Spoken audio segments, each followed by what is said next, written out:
जय हिंद आप सभी को। आज यूथ पब्लिकेशन का बिहार प्रेस का प्रैक्टिस सेट नंबर 7 देखेंगे। इसके पहले का हम लोग 6 सेट तक कंप्लीट कर चुके हैं, तो आज सेट नंबर 7 कंप्लीट करेंगे। वीडियो को लास्ट तक जरूर देखिएगा, आपको जो है ना सारा क्वेश्चन आपको याद हो जाएगा। और हर जगह वीडियो को शेयर कर दीजिए।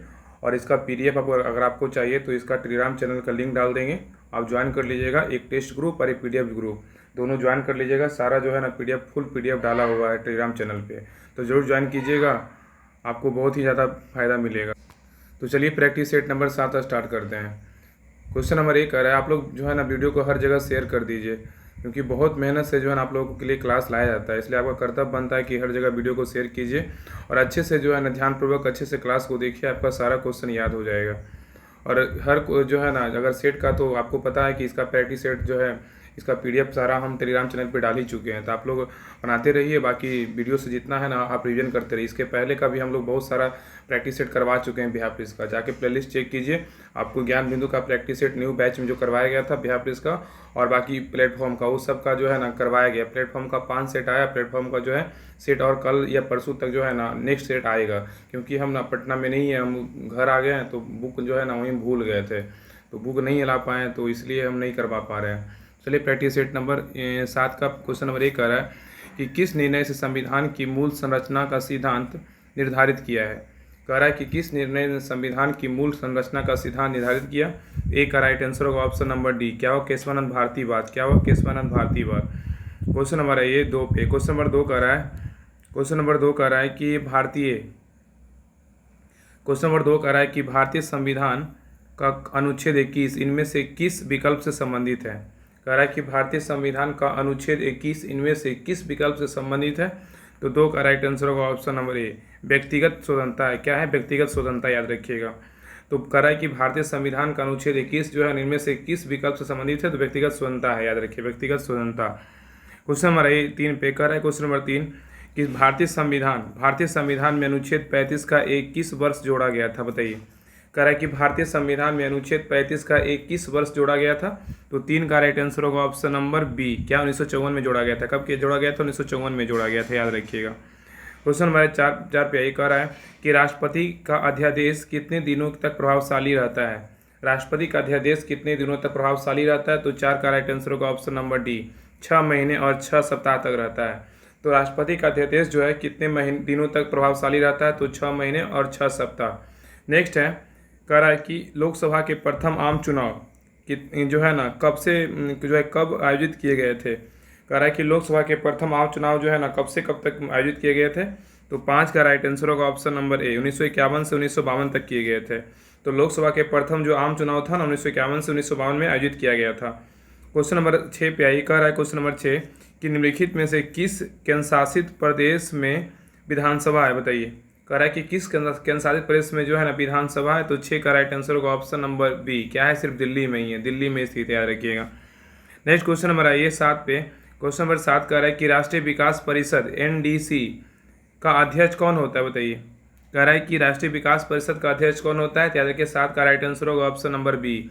भारत के प्रधानमंत्री जो है ना NDC के अध्यक्ष होते हैं, याद रखिएगा। भारत के NDC का जो अध्यक्ष होते हैं तो कौन? भारत के प्रधानमंत्री होते हैं NDC के अध्यक्ष। राष्ट्रीय विकास परिषद का अध्यक्ष बोलेगा तो भारत के प्रधानमंत्री होते हैं।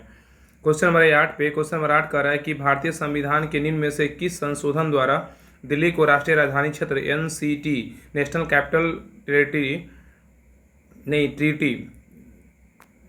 का दर्जा दिया गया। याद रखिए, कह रहा है ना कि दिया गया था। कह रहा है कि भारतीय संविधान के निम्न में से किस संशोधन द्वारा दिल्ली को राष्ट्रीय राजधानी क्षेत्र का दर्जा दिया गया था। तो 8 का राइट आंसर होगा ऑप्शन नंबर बी, 69वां संविधान संशोधन अधिनियम के तहत दिया गया था, याद रखिएगा। 69वां संविधान संशोधन कब हुआ था? 1991 में। कब हुआ था? 1991, याद रखिए, 1991 में हुआ था।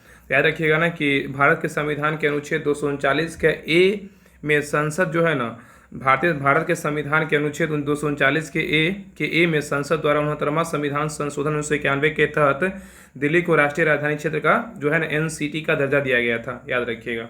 क्वेश्चन नंबर 9 पे, क्वेश्चन नंबर 9 कह रहा है कि भारत में राष्ट्रीय मानवाधिकार आयोग का गठन जो है किस वर्ष किया गया था, बताइए। कह रहा है कि भारत में राष्ट्रीय मानवाधिकार आयोग का गठन किस वर्ष किया गया था। तो 9 का राइट आंसर होगा ऑप्शन नंबर डी, 1993 में किया गया था। कब किया गया था? 1993 में किया गया था। क्वेश्चन नंबर 10 पे कह रहा है कि रात में आकाश में सबसे चमकीले तारा कौन से है, बताइए। कह रहा है कि रात में आकाश में सबसे चमकीले तारा कौन सा है, तो 10 का राइट आंसर होगा ऑप्शन नंबर याद रखिएगा बी होगा। क्या होगा? बी। सिरियस ए है। क्या है? सिरियस ए। याद रखिएगा ना कि रात में आकाश में सबसे चमकीले तारा का बोलेगा तो सिरियस है। इसे डोंग स्टार भी कहते हैं। सिरियस ए को जो है ना डोंग स्टार भी कहते हैं तथा यह पृथ्वी से 8.6 प्रकाश वर्ष दूर है एवं सूर्य से दोगुने द्रव्यमान वाला तारा है और यह सूर्य से जो है ना 20 गुना अधिक चमकीला होता है। याद रखिएगा। तो रात में आकाश में सबसे चमकीले तारा कौन सा है, तो सिरियस ए है। इसी को जो है ना डोंग स्टार भी कहते हैं। याद रखिएगा। क्वेश्चन नंबर 11 पे। क्वेश्चन नंबर 11 कह रहा है कि निम्नलिखित में से कौन सी सबसे तीव्र भूकंपीय तरंगे है, बताइए। कह रहा है कि निम्नलिखित में से कौन सी सबसे तीव्र भूकंपीय तरंगे है, तो 11 का राइट आंसर होगा ऑप्शन नंबर ए। क्या है? प्राथमिक तरंगे। क्या है? प्राथमिक तरंगे। तो कह रहा है कि निम्नलिखित में से कौन सी सबसे तीव्र भूकंपीय तरंगे है, तो प्राथमिक तरंगे है। याद रखिए कौन है, तो प्राथमिक तरंगे। प्राथमिक तरंगे जो होता है ना इसको पी तरंगे बोलते हैं। द्वितीय तरंग को क्या बोलते हैं? एस तरंगे बोलते हैं। और धरातलीय तरंग को क्या बोलते हैं? एल तरंगे बोलते हैं। ठीक है। धरातलीय मतलब लैंड होता है ना, ऐसे याद रखिएगा एल तरंगे। तो प्राथमिक भूकंपीय तरंगों की चाल सबसे तीव्र लगभग 8 किलोमीटर पर सेकेंड होती है।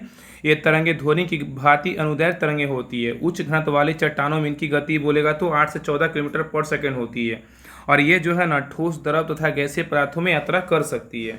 क्वेश्चन हमारे 12 पे कह रहा है कि हिंद महासागर का सबसे गहरा गर्त बोल रहा है कौन सा है, बताइए।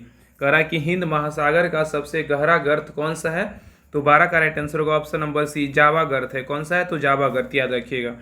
क्वेश्चन नंबर 13 पे ये क्वेश्चन नंबर 13 कह रहा है कि हवाई द्वीप की राजधानी क्या है, बताइए। हवाई द्वीप की राजधानी क्या है? 13 का राइट आंसर होगा ऑप्शन नंबर डी, होनोलुलु है। क्या है? होनोलुलु। हवाई द्वीप की राजधानी क्या है, तो होनोलुलु है। क्वेश्चन नंबर 14 पे आइए। क्वेश्चन नंबर 14 कह रहा है कि कर्क रेखा निम्नलिखित राज्यों में से किससे होकर नहीं गुजरती, बताइए। कह रहा है कि कर्क रेखा निम्नलिखित राज्यों में से किससे होकर नहीं गुजरती है, तो 14 का राइट आंसर होगा ऑप्शन नंबर डी, मणिपुर से होकर जो नहीं गुजरता, लेकिन राजस्थान, मिजोरम और त्रिपुरा से होकर गुजरता है। तो कह रहा है ना कि कर्क रेखा निम्नलिखित में से किससे होकर नहीं गुजरती है। याद रखिएगा मणिपुर से जो होकर नहीं गुजरता, लेकिन राजस्थान, मिजोरम और त्रिपुरा से होकर गुजरता है। याद रखिए कर्क रेखा जो है ना भारत के 8 राज्यों से गुजरता है। कौन कौन राज्य है, तो गुजरात है, राजस्थान है, मध्य प्रदेश है, छत्तीसगढ़ है, झारखंड है, पश्चिम बंगाल है, त्रिपुरा है, मिजोरम, गुजरात, ये सब जो है ना गुजरती है। याद रखिए, लेकिन मणिपुर नहीं। तो कौन कौन स्टेट है, तो 8 राज्य है। मित्र पे गमछा छाप है ना, स्ट्रिक है, लेकिन याद रखिएगा ये सब तो याद आपको रहना ही चाहिए, क्योंकि एग्जाम में दे ही देगा इसके निम्नलिखित में से कौन सा कर्क रेखा के में जो है ना सम्मिलित नहीं है। तो याद रखिएगा पहला जो है ना, एक पहला गुजरात है, फिर राजस्थान, गुजरात, राजस्थान, मध्य प्रदेश, छत्तीसगढ़, झारखंड, पश्चिम बंगाल, त्रिपुरा और मिजोरम है। ये सभी जो है ना कर्क रेखा से गुजरती है। और कर्क रेखा जो है ना उत्तरी गोलार्ध के भूमध्य रेखा के समांतर 23.5 डिग्री अक्षांश पर खींची गई है। और कर्क रेखा भारत के लगभग मध्य भाग से गुजरती है, अर्थात जो है ना भारत के 2 बराबर हिस्सों में क्या करती है, विभाजित करती है। और यह जो है ग्लोब पर पश्चिम से पूर्व की ओर खींची गई काल्पनिक रेखा होती है। याद रखिए कर्क रेखा। क्वेश्चन नंबर 15 पे क्वेश्चन 15 कह रहा है कि निम्नलिखित में से कौन सी दर्रा पश्चिमी घाट के शिखर पर स्थित है और मुंबई पुणे को जोड़ता है। और अच्छा क्वेश्चन है, कह रहा है ना कि निम्नलिखित में से कौन सा दर्रा जो है पश्चिमी घाट के शिखर पर स्थित है और मुंबई को पुणे से जोड़ता है, तो 15 का राइट आंसर होगा ऑप्शन नंबर सी। क्या है, भोरघाट दर्रा है। क्या है, भोरघाट दर्रा। याद रखिएगा। और याद रखिएगा ना कि तामहानी घाट दर्रा किसको किसको जोड़ता है, यह पुणे जिले के मुलसी और तामिनी तालुका को जोड़ता है। तामहिनी घाट दर्रा जो है यह पुणे के जिले के मुलसी और तामिनी तालुका को जोड़ता है। और अगर असीरगढ़ किला का बात करें, असीरगढ़ किला दर्रा का बात करें, ये जो है ना ये उत्तर भारत को दक्कन पठार से जोड़ता है। और एक है अंबा घाट दर्रा। ये अंबा घाट दर्रा क्या है, तो ये जो है ना यह महाराष्ट्र में रत्नागिरी जिले को कोल्हापुर से जोड़ता है। याद रखिएगा। क्वेश्चन नंबर 16 पे क्वेश्चन नंबर 16 कह रहा है कि ताप्ती नदी का उद्गम स्थल कहाँ है, बताइए। ताप्ती नदी का जो उद्गम स्थल है कहाँ है, तो 16 का राइट आंसर होगा ऑप्शन नंबर बी है, सतपुड़ा है। क्या है, सतपुड़ा। क्वेश्चन नंबर 17 पे यही कह रहा है कि लेटराइट मिट्टी जो है ना किसमें कौन सा क्षेत्र वाले वर्षा में विकसित होती है। कर लेटराइट मिट्टी डैश वाले क्षेत्र में विकसित होती है, तो 17 का राइट आंसर होगा ऑप्शन नंबर ए, उच्च तापमान एवं भारी वर्षा। तो लेटराइट मिट्टी जो होता है उच्च तापमान एवं भारी वर्षा वाले क्षेत्रों में विकसित होती है। क्वेश्चन नंबर 18 पे 18 नंबर कह रहा है कि झारखंड के इनमें से किस जिले में बॉक्साइट पाया जाता है, बताइए। कह रहा है कि झारखंड के इनमें से किस जिले में बॉक्साइट पाया जाता है, तो 18 का राइट आंसर होगा ऑप्शन नंबर सी। क्या है, विकल्पों में से सभी, मतलब लोहारडगा में, गुमला में और लतेहर में। याद रखिएगा। तो कह रहा है कि झारखंड के इनमें से किस जिले में बॉक्साइट पाया जाता है, तो सभी में पाया जाता है, लोहारडगा में, गुमला में और लतेहर में। ये सभी जो है ना झारखंड का जिला है बॉक्साइट का। क्वेश्चन 19 कह रहा है कि सिंधु घाटी सभ्यता की सबसे महत्वपूर्ण विशेषता क्या थी, बताइए। कह रहा है कि सिंधु घाटी सभ्यता की सबसे महत्वपूर्ण विशेषता क्या थी। तो 19 का राइट आंसर होगा ऑप्शन नंबर सी, क्या ईंट के बने भवन है, क्या ईंट के बने भवन। तो कह रहा है सिंधु घाटी सभ्यता की सबसे महत्वपूर्ण विशेषता क्या है, तो ईंट के बने भवन है। नेक्स्ट क्वेश्चन नंबर 20 कह रहा है कि जैन धर्म और बौद्ध धर्म के उदय में भारत में ईसा पूर्व कैवीं शताब्दी में धार्मिक अशांति देखी गई थी, बताइए। कह रहा है कि जैन धर्म और बौद्ध धर्म के उदय में भारत में ईसा पूर्व कैवीं शताब्दी में धार्मिक अशांति देखी गई थी। तो 20 का राइट आंसर होगा ऑप्शन नंबर सी, क्या है छठी शताब्दी में देखा गया था। क्वेश्चन नंबर आइए 21 पे। क्वेश्चन नंबर 21 कह रहा है कि गुप्त साम्राज्य के निम्नलिखित राजाओं में से कौन एक अच्छा वीणा वादक भी था। कह रहा है कि गुप्त साम्राज्य के निम्नलिखित राजाओं में से कौन एक अच्छा वीणा वादक भी था। तो 21 का राइट आंसर होगा ऑप्शन नंबर बी, समुद्रगुप्त था। कौन था वीणा वादक? समुद्रगुप्त था, याद रखिएगा, समुद्रगुप्त था। क्वेश्चन नंबर आइए 22 पे। क्वेश्चन नंबर 22 कह रहा है कि भीमबेटका की गुफाएं कितने साल पुरानी मानी जाती है, बताइए। कह रहा है कि भीमबेटका की गुफाएं कितने साल पुरानी मानी जाती है। तो 22 का राइट आंसर होगा ऑप्शन नंबर सी, 30,000 साल होगा। क्या होगा? 30,000 साल, याद रखिएगा। क्वेश्चन नंबर 23 पे कह रहा है 23 नंबर क्वेश्चन की दिल्ली सल्तनत की पहली महिला शासिका रजिया सुल्तान किस राजवंश से संबंधित थी। कह रहा है कि दिल्ली सल्तनत की पहली महिला शासिका रजिया सुल्तान किस राजवंश से संबंधित थी। तो 23 का राइट आंसर होगा ऑप्शन नंबर डी, क्या है? दास राजवंश। क्या है? दास राजवंश, याद रखिएगा। क्वेश्चन नंबर आइए 23 का है ना, 23 का right answer option number D सही है। क्वेश्चन नंबर 24 कह रहा है कि अकबर के विचार सुलह एक कुल का आशय क्या था, बताइए। अकबर के विचार सुलह एक कुल का आशय क्या था। 24 का राइट आंसर होगा ऑप्शन नंबर बी, क्या है? सार्वभौमिक शांति है। क्या है? सार्वभौमिक शांति, याद रखिएगा। क्वेश्चन नंबर 25 नंबर क्वेश्चन कर रहा है कि हवा महल, बताइए कहाँ स्थित है एक महल है। हवा महल कहाँ स्थित एक महल है। तो 25 का राइट आंसर होगा ऑप्शन नंबर ए, जयपुर में। हवा महल जो है ना, जयपुर में स्थित एक महल है, याद रखिएगा। हवा महल जयपुर राजस्थान में स्थित एक महल है। इसको जो है 1799 में जो है ना महाराजा सवाई प्रताप सिंह ने बनवाया था। तो क्वेश्चन पूछेगा कि जयपुर में जो हवा महल है इसको किसने बनवाया था। सवाई जयसिंह ने बनवाया था। कब बनवाया था? 1799 में बनवाया था, याद रखिएगा। 1799 में बनाया था और ये राजस्थान में के जयपुर में शहर में स्थित है। क्वेश्चन नंबर 26 कह रहा है कि निम्नलिखित मस्जिदों में से किसका निर्माण मुगल सम्राट शाहजहां द्वारा किया गया था। कह रहा है कि निम्नलिखित मस्जिदों में किसका निर्माण मुगल सम्राट शाहजहां द्वारा किया गया था। तो याद रखिए 26 का राइट आंसर होगा option number A, Jama Masjid जो है ना दिल्ली में, इसका निर्माण किसने करवाया था। तो शाहजहां करवाया था।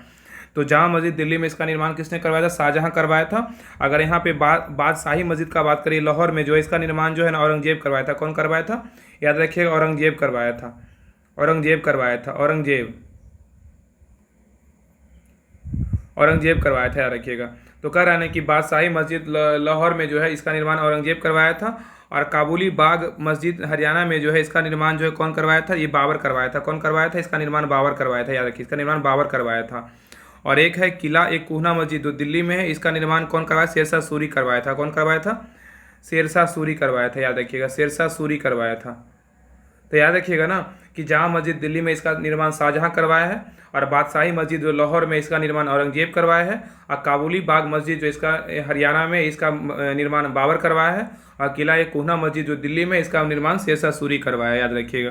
क्वेश्चन नंबर 27 पे 27 नंबर क्वेश्चन कर रहा है कि प्रार्थना समाज की स्थापना किसने की थी, बताइए। प्रार्थना समाज की स्थापना किसने की थी। तो 27 का राइट आंसर होगा ऑप्शन नंबर डी, कौन किया? आत्माराम पांडुरंग ने किया था। तो प्रार्थना समाज की स्थापना किसने किया था। तो आत्माराम पांडुरंग ने किया था, याद रखिएगा। और कब किए थे? तो 1800 में 67 में किए थे। 1867 में किए थे, याद रखिएगा। क्वेश्चन नंबर 28 पे कह रहा है कि अरुणा आसफ अली को कहाँ भारतीय राष्ट्रीय कांग्रेस का ध्वज फहराने के लिए याद किया जाता है। कह रहा है कि अरुणा आसफ अली को कहाँ भारतीय राष्ट्रीय कांग्रेस का ध्वज फहराने के लिए याद किया जाता है। तो 28 का राइट आंसर होगा ऑप्शन नंबर डी, क्या होगा? ऑप्शन नंबर डी, भारत छोड़ो आंदोलन के दौरान। तो बहुत अच्छा क्वेश्चन है। कह रहा है कि अरुणा आसफ अली को कहाँ भारतीय राष्ट्रीय कांग्रेस का ध्वज फहराने के लिए याद किया जाता है। तो भारत छोड़ो आंदोलन।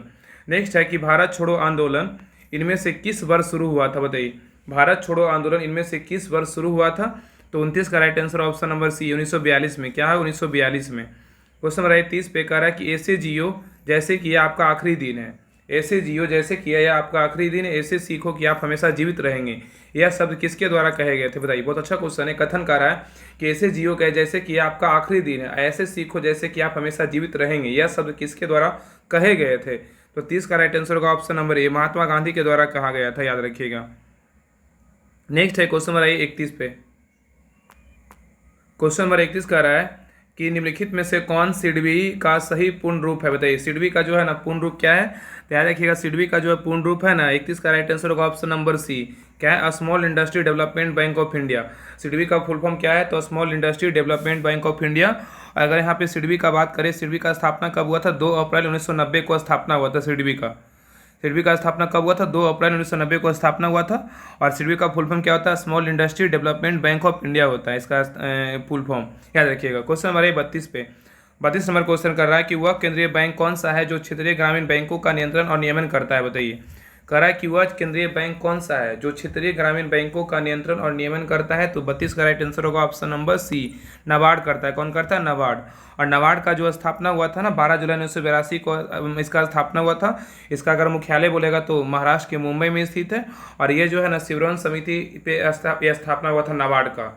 और छठी पंचवर्षीय योजना में जो है नाबार्ड का स्थापना होता है। ये सभी क्वेश्चन याद रखिएगा कि पहला क्वेश्चन है नाबार्ड का स्थापना कब हुआ था, तो नाबार्ड का स्थापना हुआ था 12 जुलाई 1982 का स्थापना हुआ था। और नाबार्ड का मुख्यालय कहाँ है, तो मुंबई महाराष्ट्र में है। और नाबार्ड का जो शिवरन समिति पे स्थापना हुआ था। और नाबार्ड जो है छठी पंचवर्षीय योजना में स्थापना हुआ था नाबार्ड का। क्वेश्चन नंबर 33 पे कह रहा है कि मुद्रास्फीति के संदर्भ में सीपीआई का पूर्ण रूप क्या है, बताइए। कह रहा है कि मुद्रास्फीति के संदर्भ में सीपीआई का पूर्ण रूप क्या है, तो 33 का राइट आंसर होगा option number A, consumer price index. तो मुद्रास्फीति के संदर्भ में सीपीआई का पूर्ण रूप क्या है, तो कंज्यूमर प्राइस इंडेक्स है। क्वेश्चन नंबर 34 पे कह रहा है कि जीएसटी के तहत नेशनल एंटी प्रोफिटरिंग अथॉरिटी, कह रहा है कि जीएसटी के तहत नेशनल एंटी प्रोफिटरिंग अथॉरिटी के पहले अध्यक्ष हैं, कौन है, बताइए। तो 34 का राइट आंसर होगा option number C, Badri Narayan Sharma है। कौन है, बद्री नारायण शर्मा है। क्वेश्चन नंबर 35 कह रहा है कि फसलों के लिए निम्नलिखित में से कौन सा निकाय न्यूनतम समर्थन मूल्य की अनुशंसा करता है। कह रहा है कि फसलों के लिए निम्नलिखित में से कौन सा निकाय न्यूनतम समर्थन मूल्य की अनुशंसा करता है, तो 35 का राइट आंसर होगा ऑप्शन नंबर बी, कहा है CACP, याद रखिएगा। क्वेश्चन नंबर 36 पे कह रहा है कि स्टार्टअप इंडिया भारत सरकार की एक जो है ना मुख्य पहल है, इसे किस वर्ष आरंभ किया गया था। कह रहा है कि स्टार्टअप इंडिया भारत सरकार की एक मुख्य पहल है, इसे किस वर्ष आरंभ किया गया था, तो 36 का राइट आंसर होगा ऑप्शन नंबर बी, 2016 में किया गया था। कब किया गया था, 2016 में किया गया था। क्वेश्चन नंबर 37 पे, क्वेश्चन नंबर 37 कह रहा है कि केंद्रीय ग्रामीण स्वच्छता कार्यक्रम किस वर्ष शुरू किया गया था, बताइए। कह रहा है केंद्रीय ग्रामीण स्वच्छता कार्यक्रम किस वर्ष शुरू किया गया था, तो 37 का राइट आंसर होगा ऑप्शन नंबर ए होगा, क्या, 1986 में। 37 का राइट आंसर होगा ऑप्शन नंबर ए। तो केंद्रीय ग्रामीण स्वच्छता कार्यक्रम किस वर्ष शुरू किया गया था, 1986 में। क्वेश्चन नंबर नेक्स्ट पे कह रहा है कि उगादी उत्सव भारत के किस राज्य में मनाया जाता है, बताइए। कह रहा है कि उगादी उत्सव भारत के किस राज्य में मनाया जाता है, तो याद रखिए 38 का राइट आंसर होगा ऑप्शन नंबर सी, आंध्र प्रदेश में। तो उगादी उत्सव जो है ना भारत के किस राज्य में मनाया जाता है, तो आंध्र प्रदेश में। नेक्स्ट 39 नंबर क्वेश्चन कर रहा है कि तंजौर चित्रकला शैली का उद्भव किस राजवंश के शासनकाल में हुआ था। कह रहा है कि तंजौर चित्रकला शैली का उद्भव किस राजवंश के शासनकाल में हुआ था, तो 39 का राइट आंसर होगा ऑप्शन नंबर बी, चोल में हुआ, क्या है, चोल काल में, याद रखिएगा, चोल राजवंश। नेक्स्ट है क्वेश्चन नंबर 40 कह रहा है कि इंडियन फिलोसफी पुस्तक के लेखक कौन है, बताइए। इंडियन फिलोसफी पुस्तक के लेखक कौन है, याद रखिएगा। 40 का राइट आंसर होगा ऑप्शन नंबर सी होगा, क्या है, doctor S Radhakrishnan. Indian philosophy पुस्तक के लेखक कौन है, एस राधाकृष्णन है। अगर यहाँ पे जो है ना शिव खेड़ा का पुस्तक का बात करें, शिव खेड़ा की पुस्तक का नाम क्या क्या है, तो फ्रीडम इज नॉट फ्री और यू कैन विन और लिविंग विद हॉनर, ये तीनों पुस्तक किसका है, तो शिव खेड़ा का है या खेड़ा का है। फ्रीडम इन नॉट फ्री और नेक्स्ट पुस्तक है यू कैन विन और थर्ड पुस्तक है लिविंग विद ऑनर, ये किसका पुस्तक है, शिव खेरा का पुस्तक है। अगर सरोजिनी नायडू का बात करें तो यहाँ पे जो है ना स्वर्णिम दहलीज, ये किसका पुस्तक है, सरोजिनी नायडू का पुस्तक है। द बर्ड ऑफ टाइम, ये किसका पुस्तक है, सरोजिनी नायडू का पुस्तक है। और इन द वाजर्स ऑफ हैदराबाद, ये सरोजिनी नायडू की पुस्तक है। और एक है स्वामी विवेकानंद की पुस्तक, उनका नाम क्या क्या है, तो कर्मयुग स्वामी विवेकानंद का है, ज्ञान युग स्वामी विवेकानंद का है, भक्ति युग स्वामी विवेकानंद का है, the East and the West, ये किसका है, तो स्वामी विवेकानंद का पुस्तक है। ये सभी पुस्तक जो है ना याद रखिएगा। क्वेश्चन नंबर 41 पे कह रहा है कि भारत में राष्ट्रीय सेना दिवस कब मनाया जाता है, बताइए। भारत में राष्ट्रीय सेना दिवस कब मनाते हैं, तो 41 का राइट आंसर होगा ऑप्शन नंबर बी, 15 जनवरी को जो है राष्ट्रीय सेना दिवस मनाते हैं, 15 जनवरी को, याद रखिएगा। 15 जनवरी को थल सेना दिवस मनाते हैं। और वायुसेना बोलेगा तो 8 अक्टूबर और जल नौसेना बोलेगा तो 4 दिसंबर। तो अगर थल सेना का बात करेगा तो 15 जनवरी, और अगर यहाँ पे नौसेना का बात करेगा तो 4 दिसंबर, और वायुसेना का बात करेगा तो 8 अक्टूबर को मनाते हैं, याद रखिएगा। क्वेश्चन नंबर 42 पे 42 नंबर क्वेश्चन कह रहा है कि भारत रत्न का प्रावधान कब पेश किया गया था, बताइए। भारत रत्न का प्रावधान कब पेश किया गया था? तो 42 का right answer option number B, 1954 में पेश किया गया था। अब एक क्वेश्चन नंबर 43 पे, क्वेश्चन नंबर 43 कह रहा है कि जिनेवा में अंतर्राष्ट्रीय मानवाधिकार आयोग की स्थापना कब की गई थी, बताइए। कह रहा है जिनेवा में अंतर्राष्ट्रीय मानवाधिकार आयोग की स्थापना कब किया गया था? तो 43 का राइट आंसर होगा ऑप्शन नंबर ए, 24 दिसंबर 2003 को किया गया था। कब किया गया था? 24 दिसंबर 2003 को किया गया था। क्वेश्चन नंबर 44 पे कह रहा है कि सार्क का विस्तृत रूप क्या है, बताइए। सार्क का विस्तृत रूप क्या है? तो 44 का राइट आंसर होगा ऑप्शन नंबर बी, क्या है? B, South Asian Association for Regional Cooperation. तो कह रहा है कि सार्क का विस्तृत रूप क्या है? तो south Asian Association for Regional cooperation. याद रखिएगा, सार्क का जो स्थापना हुआ था ना, याद रखिएगा, सार्क का स्थापना हुआ था 8 दिसंबर 1985 को हुआ था। और सार्क का मुख्यालय कहाँ है? ढाका, बांग्लादेश में है। और सार्क में जो है ना देश है ना, सार्क में कितने देश है? तो 7 देश है।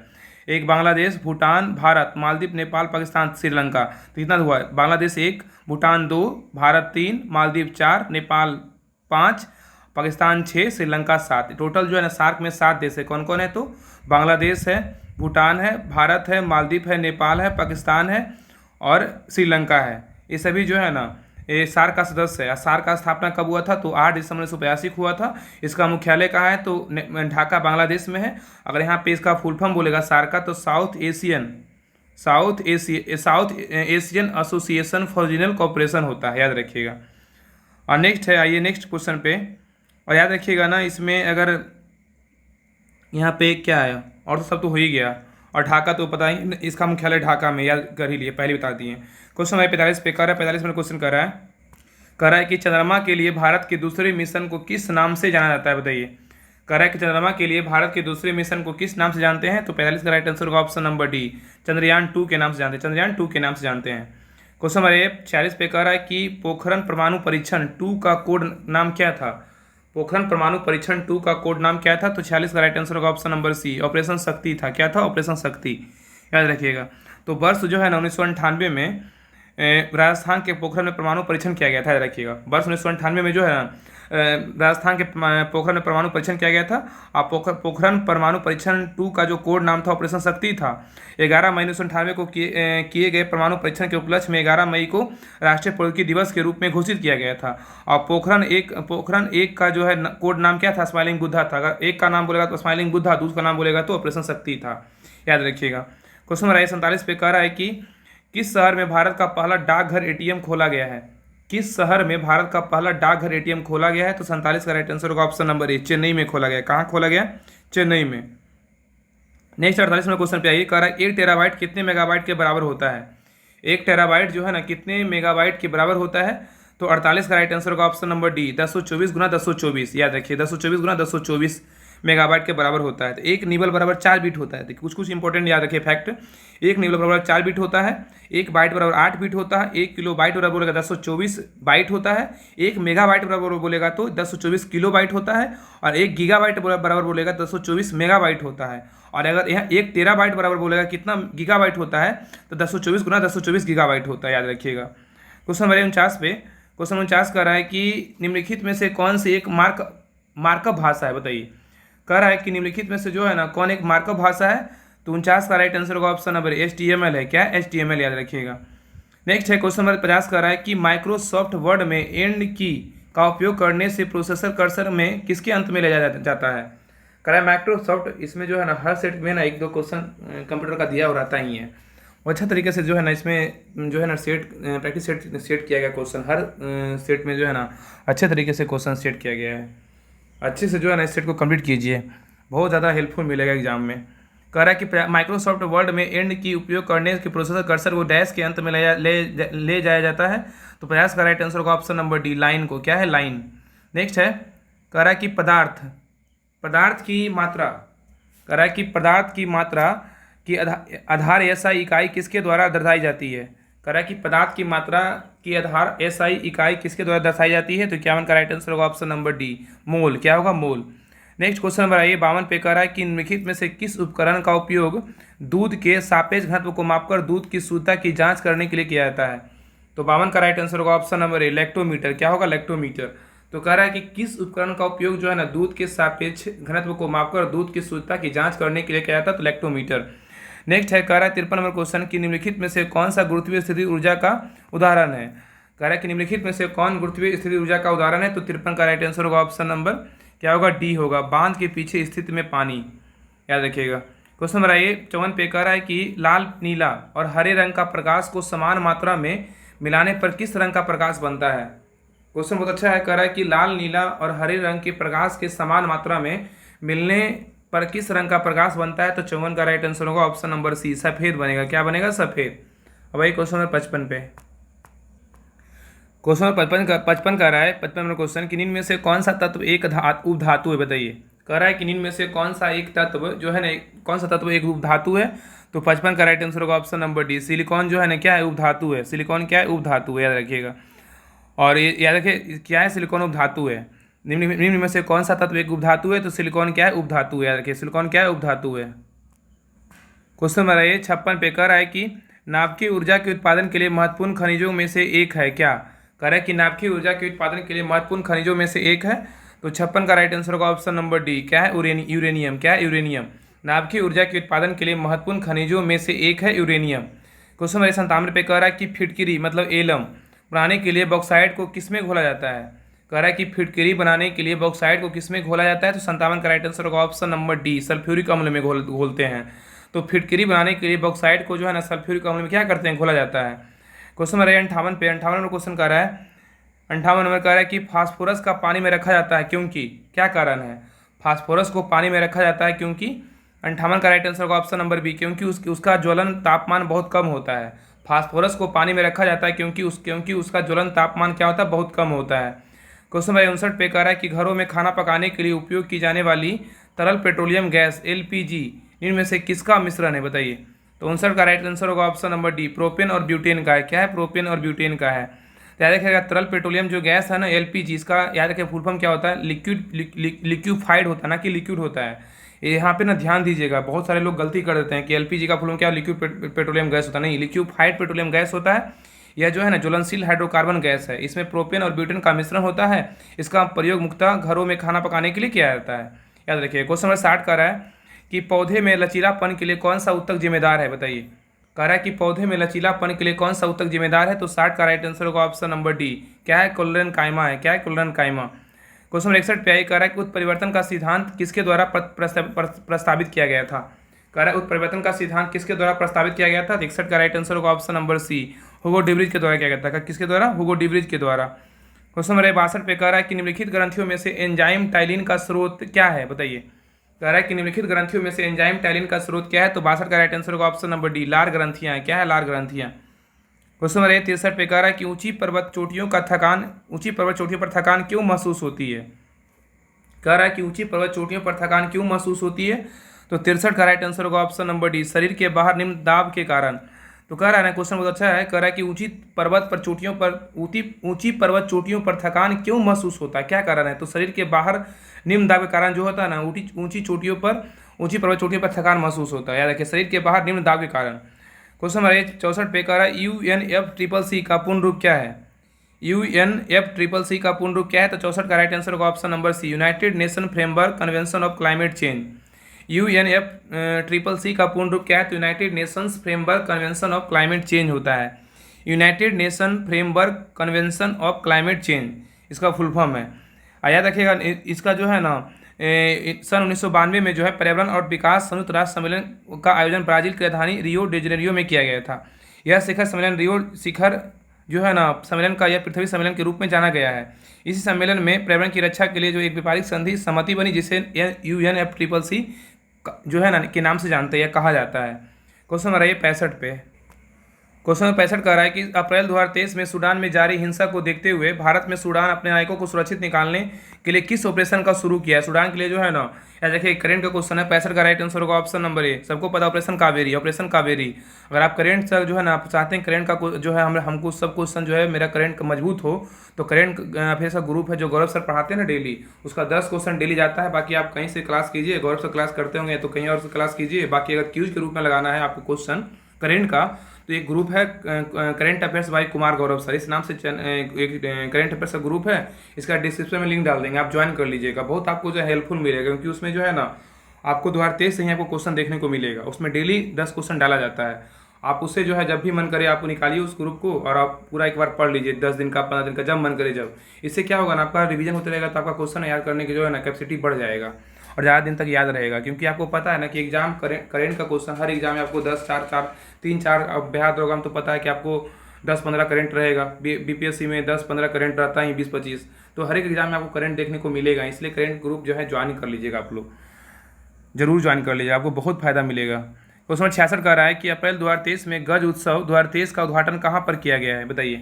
कह रहा है अप्रैल 2023 में गज उत्सव 2023 का उद्घाटन कहाँ किया गया है, तो 66 का राइट आंसर होगा ऑप्शन नंबर ए, काजीरंगा राष्ट्रीय उद्यान में किया गया, काजीरंगा राष्ट्रीय उद्यान में। क्वेश्चन नंबर 67 कह रहा है कि अब पहले अंतर्राष्ट्रीय क्वांटम संचार सम्मेलन 2023 का आयोजन किस स्थान पर किया गया है। कह रहा है कि पहले अंतर्राष्ट्रीय क्वांटम संचार सम्मेलन 2023 का आयोजन किस स्थान पर किया गया है, तो 67 का राइट आंसर होगा ऑप्शन नंबर ए, नई दिल्ली में किया गया है, नई दिल्ली में। नेक्स्ट है क्वेश्चन नंबर 68 कह रहा है कि जनवरी 2023 में किस देश द्वारा वॉइस ऑफ ग्लोबल साउथ शिखर सम्मेलन का आयोजन किया गया है। कह रहा है कि जनवरी 2023 में किस देश द्वारा वॉइस ऑफ ग्लोबल साउथ शिखर सम्मेलन का आयोजन किया गया है, तो 68 का राइट आंसर होगा ऑप्शन नंबर डी, भारत के द्वारा किया गया है। किसके द्वारा, भारत के द्वारा। क्वेश्चन नंबर 69 पे आइए, कह रहा है कि 18वीं विश्व सुरक्षा कांग्रेस 2023 का आयोजन भारत के किस शहर में किया गया है। कह रहा है कि 18वीं विश्व सुरक्षा कांग्रेस 2023 का आयोजन भारत के किस शहर में किया गया है, तो याद रखिए 69 का राइट आंसर होगा ऑप्शन नंबर सी होगा, क्या होगा, सी, जयपुर में किया गया है। कहाँ, जयपुर में। 70 नंबर क्वेश्चन पे आइए, कह रहा है कि 70 नंबर क्वेश्चन की 30वां राष्ट्रीय बाल विकास विज्ञान कांग्रेस, कह रहा है कि 30वां राष्ट्रीय बाल विज्ञान कांग्रेस 2023 का आयोजन भारत के किस शहर में किया गया है। कह रहा है 70 नंबर क्वेश्चन की 30वां राष्ट्रीय बाल विज्ञान कांग्रेस 2023 का आयोजन भारत के किस शहर में किया गया है, तो 70 का राइट आंसर होगा ऑप्शन नंबर ए, अहमदाबाद में किया गया है। कहाँ, अहमदाबाद में। अब देखिए यहाँ से मैथ रीजनिंग क्वेश्चन है, इसका टिक कर देना, आप लोग बना लीजिएगा। तो 71 का राइट आंसर होगा ऑप्शन नंबर डी होगा, 71 का डी होगा। और 72 का राइट आंसर होगा ऑप्शन नंबर सी, 72 क्या होगा, ऑप्शन नंबर सी होगा, बहन। 73 का राइट आंसर होगा, 73 का राइट आंसर होगा ऑप्शन नंबर, याद रखिए 73 का सी होगा, क्या होगा, 73 का सी। इधर आइए, 73 का जो है ना 73 का सी होगा, क्या होगा, 73 का सी। 74 का राइट आंसर होगा ऑप्शन नंबर सी होगा, 74 का सी। 75 का राइट आंसर होगा ऑप्शन नंबर सी होगा, 75 का सी। 76 का राइट आंसर होगा, 76 का राइट आंसर होगा ऑप्शन नंबर बी होगा, 76 का बी। 77 का राइट आंसर होगा, 70 का बी होगा, क्या होगा, 77 का राइट आंसर होगा ऑप्शन नंबर बी होगा। 78 का बोले, 78 का राइट आंसर क्या होगा, 78 का ऑप्शन नंबर बी होगा, 78 का बी। 79 का राइट आंसर बोलेगा तो 79 का जो राइट आंसर होगा, 79 का ऑप्शन नंबर क्या होगा, 79 का सी होगा, 79 का सी होगा।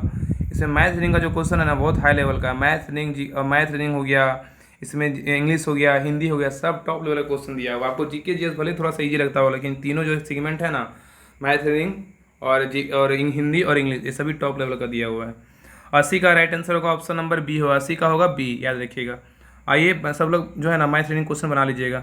आइए 81 नंबर, अब देखिए 81 से जो है ना इंग्लिश का क्वेश्चन है, 81 से 10 लगातार क्वेश्चन इंग्लिश का है, देखिए ध्यानपूर्वक से। कह रहा है कि the following sentence has been split into 4 segment, identify the segment that contains a grammatical error. इसमें ऊपर पढ़िए मत, इसमें देखिए बस एरर दिया हुआ, एरर इस छाटना, कौन इसमें एरर है। 81 का राइट आंसर होगा ऑप्शन नंबर क्या होगा, बी होगा, क्या होगा, बी। वेयर बी शॉर्ट, पहले इसको पढ़ लेना है कि the visitor were be doing short, तभी तो पता चलेगा ना कि आपका इसमें कौन सा एरर है। The visitor were be short a collection of old manuscripts, तो इसमें क्या है, तो बी नंबर है, बी वेयर बीइंग सोवर्ड, ये जो है ना ये गलत है, ये इसमें एरर है। क्वेश्चन नंबर 82 पे कर रहा है कि the flowing sentences has been spelled, इसमें एरर का बात कर रहा है। देखिए Mohit is expecting a huge profit at his recent investment, Mohit is expecting a huge जो है ना as profit at his recent investment, तो 82 का राइट आंसर होगा ऑप्शन नंबर बी होगा, क्या, एट हिज जो इसमें ना एरर दिया हुआ है, एट हिज, यहाँ पे एट हिज में क्या है, एरर है। यहाँ पे एट हिज के स्थान पे जो है ना फॉर हिज होगा, क्या होगा, फ्रॉम हिज होगा, याद रखिएगा। Mohit is expecting a huge profit, यहाँ पे एट हिज की जगह फ्रॉम हिज होगा, तभी इसलिए नहीं एरर है। क्वेश्चन कर रहा है नेक्स्ट 83 नंबर क्वेश्चन कर रहा है कि select the most appropriate option to fill the blanks, इसमें खाली स्थान में भरना ही डैश एन इम्पोर्टेंट ये क्या है, important he dash an important question in the meeting, ये क्या होगा, 83 का राइट आंसर होगा ऑप्शन नंबर क्या होगा, सी, रेज्ड होगा, क्या हो, raised, he raised an important question in the meeting. कभी कभी लगता है ना कि दिमाग घुल जाता है।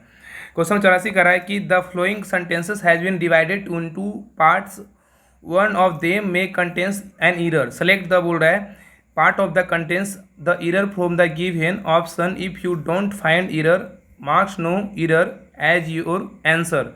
इसमें कह रहा है may I please borrow your books, तो इसका 84 का राइट आंसर होगा ऑप्शन नंबर बी होगा। क्या होगा? बी होगा, योर बुक है, यहाँ पे एरर है। क्या है? योर बुक जो है ना, यहाँ पे एरर है, यहाँ पे योर बुक, यहाँ पे योर बुक होगा, तो योर्स नहीं होगा, यहाँ पे योर बुक होगा। क्या होगा? योर बुक होगा, याद रखिएगा। नेक्स्ट है 85 का रहा है कि select the most appropriate, select the most appropriate option to fill in the blanks. इसमें कह रहा है कि when his mother was away he took dash of his little brother. कह रहा है when his mother was away he took the dash of his little brother. 85 का right answer होगा ऑप्शन नंबर डी होगा। क्या होगा? डी, चार्ज होगा। तो when his mother was away he took the charge of his little brother. Next है 86 नंबर बोल रहा है कि select the option that can be used as a one word substitute for the given group of words. कह रहा है कि select the option that can be, option में सेलेक्ट कीजिए that can be use as one word substitute, one word substitute करना है, चुनना है, for the given group of words the sound of owls. क्या होगा? तो 86 का राइट आंसर होगा ऑप्शन नंबर डी होगा। क्या होगा? हुट। क्या होगा? हुट, याद रखिएगा। नेक्स्ट है हुट मतलब क्या होता है? उल्लू की बोली होता है, उल्लू की बोली। नेक्स्ट का 87 नंबर क्वेश्चन कह रहा है कि select the most appropriate synonyms of the given word. Maintain का क्या होगा? मेंटेन का क्या होगा? देखिए मेंटेन का मतलब क्या होता है ना, इसका परवरिश करना है, संभालना। मेंटेन मतलब क्या? परवरिश करना है, संभालना होता है। इसका सिनोनिम्स क्या होगा? तो 87 का राइट आंसर होगा ऑप्शन नंबर क्या होगा? तो 87 का सी होगा। संभालना मतलब केयर करना, कि मतलब क्या करना? केयर मतलब क्या होता है कि मतलब देखभाल करना, तो केयर हो जाएगा। 88 का बोलेगा तो select the most appropriate meaning of the given item to take a stock of. इसमें बोल रहा है 88 में, इसमें जो है ना टू टेक अ स्टॉक कह रहा है कि to take a stock of, इसका मतलब होता है परखना। इसके लिए जो है ना उपयुक्त व्याख्या के लिए क्या होगा? इसका 88 का राइट आंसर होगा ऑप्शन नंबर बी होगा, टू थिंक केयरफुली। क्या होगा? टू थिंक केयरफुली मतलब क्या होता है? इसकी मतलब ये परखना, इसके विकल्प में इसका जो है ना ये सही होगा मीनिंग। नेक्स्ट है 89 पे। 89 में क्वेश्चन बोल रहा है कि select the option that will improve the underlined part of the given sentence in case no improvement in needed, select no improvement required। Aphrodite vowed the Paris would had, यहाँ पे underline the most beautiful woman as his wife. यहाँ पे दिया हुआ है 89 में कि यहाँ पे अंडरलाइन में दिया हुआ है, यहाँ पे क्या होगा? तो 89 का ऑप्शन होगा ऑप्शन नंबर 89 का डी होगा। क्या होगा? Would have. क्या होगा? Would have. तो यहाँ पे वुड हैव के स्थान पे जो है ना वुड हैड के स्थान पे क्या होगा? वुड हैव होगा, प्रयोग होगा, क्योंकि मॉडल एक्सुलरी वर्ब जो है ना वुड का पास्ट फॉर्म बनाने के लिए मॉडल प्लस हैव का प्रयोग होता है, इसलिए जो है ना क्या होगा? तो Aphrodite would vowed that Paris would have the most beautiful woman as his wife होगा, याद रखिएगा। क्वेश्चन नंबर 90 है कि select the most appropriate synonyms of the given word. Composer क्या होगा? तो कंपोज का जो कंपोज मतलब क्या होता है? रचना, मतलब राग बंद करना। इसका सिनोनिम्स क्या होगा? तो 90 का राइट आंसर होगा ऑप्शन नंबर ए, कलेक्ट होगा। क्या होगा? कलेक्ट मतलब क्या? कलेक्ट मतलब क्या होता है? संग्रह करना है, तो इकट्ठा करना, याद रखिएगा। अब आइए हिंदी पे। हिंदी का क्वेश्चन नंबर 91 से कह रहा है कि उक्त शब्द का विलोम क्या होगा? बताइए उक्त शब्द का विलोम शब्द क्या होगा उक्त का? तो 91 का ऑप्शन नंबर ए होगा, अनुक्त होगा। क्या होगा? अनुक्त। 92 कह रहा है कि बैठक शब्द में कौन सा प्रत्यय है? बैठक शब्द में कौन सा प्रत्यय? 92 का ऑप्शन नंबर बी क्या होगा? डी होगा, क है। क्या है? क। बैठक शब्द में क प्रत्यय है, और क प्रत्यय से बनने वाले अन्य शब्द घटक, ठंडक, शतक, सप्तक आदि है। नेक्स्ट है 93 का अनर क्वेश्चन कह रहा है कि धातुष्मा में प्रयुक्त संधि क्या है? धातुष्मा में प्रयुक्त संधि क्या है? तो 93 का ऑप्शन नंबर क्या होगा? ऑप्शन नंबर सी होगा, दीर्घ होगा। क्या होगा? दीर्घ। नेक्स्ट 94 कह रहा है कि जो कठिनाई को समझने योग्य है के लिए एक शब्द है। क्या? जो कठिनाई से समझने योग्य है के लिए एक शब्द है। 94 का ऑप्शन नंबर सी होगा, दुर्बोध। क्या होगा? दुर्बोध। जो कठिनाई से समझने योग्य है एक शब्द दुर्बोध होगा। नेक्स्ट है जो गमन रहित हो उसे आगमन कहते हैं, जहाँ यह इस जिसके अंदर ना जा सके आगामी कहते हैं। जो समझने में कठिन मतलब भाषा में समझ में वो क्लिप्ट कहते हैं, जहाँ जाना कठिन हो दुर्गम कहते हैं। 95 पे ये कह रहा है कि क्षमा का अर्थ माफ़ी होता है। क्षमा का अर्थ अन्य अर्थ क्या होता है? क्षमा का अर्थ होता है माफ़ी होता है। क्षमा का अन्य अर्थ क्या होता है? 95 का ऑप्शन नंबर ए होगा, पृथ्वी होता है। क्या है? पृथ्वी। नेक्स्ट 96 कह रहा है कि शब्द युग्म में सही अर्थ भेद का चयन कीजिए। अम्बुज अम्बूद, अम्बुज अम्बूद 96 का होगा ऑप्शन नंबर, याद रखिए 96 का क्या होगा, 96 का ऑप्शन नंबर होगा, 96 का ऑप्शन नंबर ए हुआ, क्या हो कमल और बादल, क्या हो कमल और बादल, कमल और बादल। 97 का क्या बोल रहा है कि अज अनेकार्थ शब्द है, निम्नलिखित में से एक शब्द अर्ज के अर्थ में मेल नहीं खाता है। तो 97 का ऑप्शन नंबर क्या होगा, सी, बिरध नहीं खाता लेकिन बकरा, ब्रह्मा, दशरथ के पिता ये सब खाता है, याद रखिएगा 97। तो बिरध शब्द अर्ज के शब्द मेल नहीं खाता, जबकि बकरा, ब्रह्मा, दशरथ के पिता अर्ज के अनेकार्थ शब्द हैं। 98 कह रहा है कि निम्नलिखित में से एक अर्थ का तिरछी नज़र है, बताइए एक अर्थ का तिरछी नज़र क्या है। तो 98 का ऑप्शन नंबर क्या होगा, ए होगा, कटाच, क्या है कटाच, कटाच। नेक्स्ट 99 कह रहा है कि इनमें से कौन सा नारी शब्द का प्रवाची नहीं है, नारी शब्द का कौन प्रवाची शब्द नहीं है। तो 99 का ऑप्शन नंबर डी, विनीता नहीं है, लेकिन नारी शब्द का प्रवाची कौन कौन है, बनीता है, रमणी है, कामिनी है, लेकिन विनीता नहीं है। बनीता है नारी शब्द का प्रवाची, लेकिन रमणी है, बनीता है, रमणी है, कामिनी है, लेकिन विनीता नहीं है, याद रखिए। नेक्स्ट है क्वेश्चन नंबर 100 कह रहा है अंगूठा दिखाना का मुहावरा का अर्थ क्या होता है। अंगूठा दिखाना का मुहावरा क्या होता है, अंगूठा दिखाना मतलब क्या होता है ना, इसका 100 का राइट आंसर होगा ऑप्शन नंबर बी, धोखा देना। अंगूठा दिखाना मतलब धोखा देना। हाँ, तो इसका एक अंगूठा दिखाना मुहावरे का होता है धोखा देना। इसका अगर एक बाग बनाने बोलेगा तो दोस्त वही जो मुसीबत में काम आए, ना कि अंगूठा दिखाए। इसका एक बाग बोलेगा बनाने के लिए तो दोस्त वही जो मुसीबत में काम आए, ऐसा ही दोस्त होना चाहिए, ना कि अंगूठा दिखाए मतलब धोखा दे। तो ये सेट नंबर था 7, सेट नंबर 7 कंप्लीट हो गया है। बाकी सेट नंबर आगे जो कंटिन्यू रहेगा।